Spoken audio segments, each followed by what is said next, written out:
red leather, yellow leather, red leather, yellow leather, red leather, yellow leather.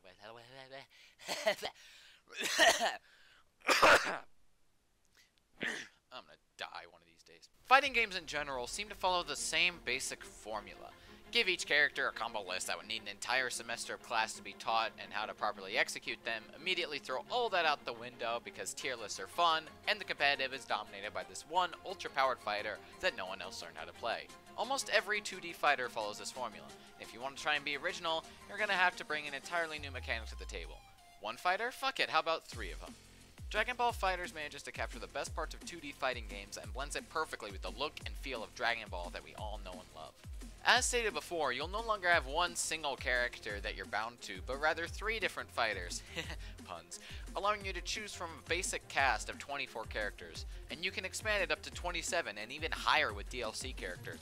The combat system within FighterZ is so unbelievably in-depth that it's hard to remember all the mechanics.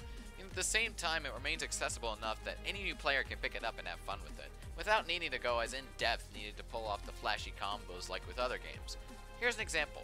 I have over 100 hours in the game. I've been playing it since release, and I've gotten pretty good. But when I brought the game to my friends, 3 of which had never even touched a fighting game, they were already pulling off the combos like they knew the game as well as I did. With universal inputs and automatic combos that can be obtained by pressing the same button repeatedly, it's great for casual gaming as well.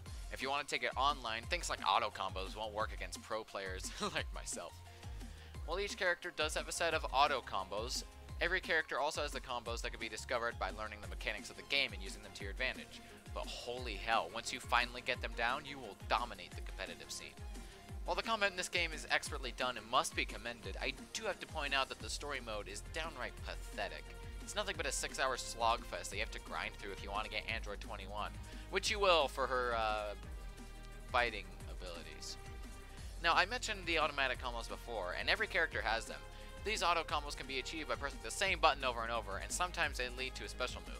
Some would argue that this makes the game easy to play, but here's what I have to say to that. Here's a comparison of an automatic combo and a combo of my own. I use Bardock, one of the DLC characters, for this.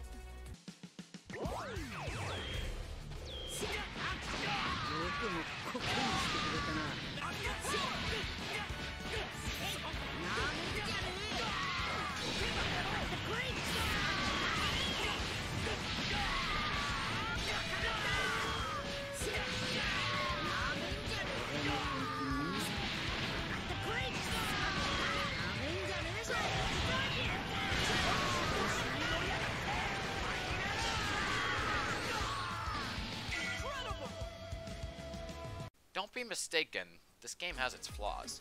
As stated before, the 6-hour story is basically just an excuse to fight AI clones over and over again so you can unlock Android 21.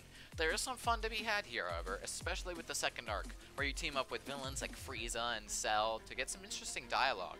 But the actual meat of this game is going to come from online matches. Do not buy this game if you do not have solid internet or if you want a good story.